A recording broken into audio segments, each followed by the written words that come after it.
মন্দির পাহারা দিয়ে খুশি হয়, আর কেউ পেয়ারা নবী রাসূল করিম সাল্লাল্লাহু আলাইহি ওয়াসাল্লামের শুভাগমনে খুশি হয়। যারা নবীজির এই শুভাগমনে খুশি হতে পারে না, তারা নবীজির সঠিক উম্মত কিনা তাদের সেলফ রিয়েলাইজেশন প্রয়োজন। সহনশীলতা বিশ্বাস করি। যাই হোক, রাসূল করিম সাল্লাল্লাহু আলাইহি ওয়াসাল্লামের পৃথিবীতে শুভাগমন এটা সকল ইমানদার মুসলমানের জন্য আনন্দ, এটা ঈদ। যারা নবীজির এই শুভাগমনে খুশি হতে পারে না, তারা নবীজির সঠিক উম্মত কিনা তাদের সেলফ রিয়েলাইজেশন প্রয়োজন।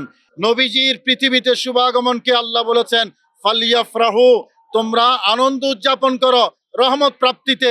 আল্লাহ যখন বলেছেন তোমরা আনন্দ উদযাপন করো, বান্দা হিসেবে এটার বিরোধিতা করা আমাদের কোনো সুযোগ নাই। যারা বিরোধিতা করে, যারা প্রতিহত করার কথা বলে, তাদের ভিতরে নিশ্চয়ই সমস্যা আছে। রাসূল করিম সাল্লাল্লাহু আলাইহি ওয়াসাল্লাম যখন মদিনা শরীফ গিয়েছেন, মদিনাবাসী নবীকে অভ্যর্থনা দিয়েছে, আমরা সে কথা জানি। সহিহ মুসলিম শরীফের হাদিসে আছে, যারা বিরোধিতা করে তারা পহেলা বৈশাখে জুলুস করে, নবীজির আগমনে জুলুস করতে পারে না। তারা সার্টিফিকেট প্রাপ্তিতে এবং দাওরা হাদিসের সমমান সমমূল্যায়ন পাওয়ার কারণে শুকরানা মাহফিল করেছে, অথচ রহমতুল আলামিন পৃথিবীতে শুভাগমনে তারা শুকরানা মাহফিল করতে পারে না। আসলে এটা নসিবের ব্যাপার। নবীকে পাইয়া খুশি হওয়া এটা নসিবে থাকতে হয়। কেউ তো মন্দির পাহারা দিয়ে খুশি হয়, আর কেউ পেয়ারা নবী রাসূল করিম সাল্লাল্লাহু আলাইহি ওয়াসাল্লামের শুভাগমনে খুশি হয়। পার্থক্যটা কিন্তু এই জায়গায়। In the heart of the city rises a destination built for greatness.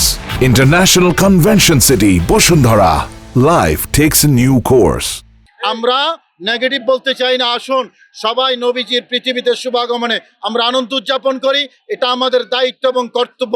পৃথিবীর যত বড় বড় মুহাদ্দিস আছে, ইবনে হাজার আসকালানি, ইমাম জালালউদ্দিন সুয়ুতি, ইমাম ইবনে দাহিয়া, ইমাম নাসিরউদ্দিন দেমাশকি, হযরত শেখ আব্দুল হক মুহাদ্দিস দেহলভী, মোল্লা আলী কারি রহমতুল্লাহ আলাইহি, শাহ ওলিউল্লাহ মুহাদ্দিস দেহলভী রহমতুল্লাহ আলাইহি, কার কথা বলবো?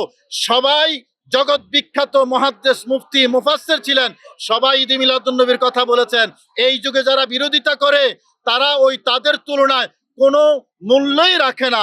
সুতরাং জগৎ বরেণ্য উলামায়ে কেরাম, মুহাদ্দিসিন যখন ঈদে মিলাদুন নবী জায়েজ, পুণ্যময়, বরকতময় আমল বলেছেন, এটাই আমাদের জন্য শিরোধার্য। কোরআনে কারীমও আছে, হাদিস শরীফে আছে। কোরআনে কারীমে সূরাতুস সাফের 6 নম্বর আয়াতে নবীর আগমনকে সুসংবাদ বলা হয়েছে, খুশির পর্ব বলা হয়েছে। সূরা মায়েদার মধ্যে আল্লাহ পাক রব্বুল আলামিন নিয়ামত প্রাপ্তিকে ঈদ বলেছেন। সকল নিয়ামতের নিয়ামত যিনি, পেয়ারা নবী রাসূল করিম সাল্লাল্লাহু আলাইহি ওয়াসাল্লাম, ওনার আগমন নিশ্চিতভাবে ঈদ হবে। সবাইকে ধন্যবাদ। আপনারা দেখতে থাকুন, আজকে লক্ষ লক্ষ মানুষ আমাদের জুলুসে এসেছে।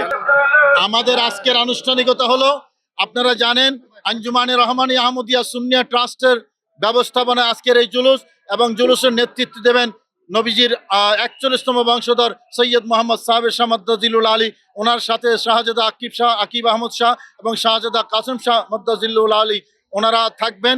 এবং এই জুলুসটা কাদরিয়া মাদ্রাসার এখান থেকে বের হয়ে এইদিকে শিয়া মসজিদের এদিকে মোহাম্মদপুর বাস স্ট্যান্ড হয়ে 27 নম্বর দিয়ে মিরপুর রোড হয়ে শ্যামলী ক্লাব মাঠে এসে সমাপ্ত হবে।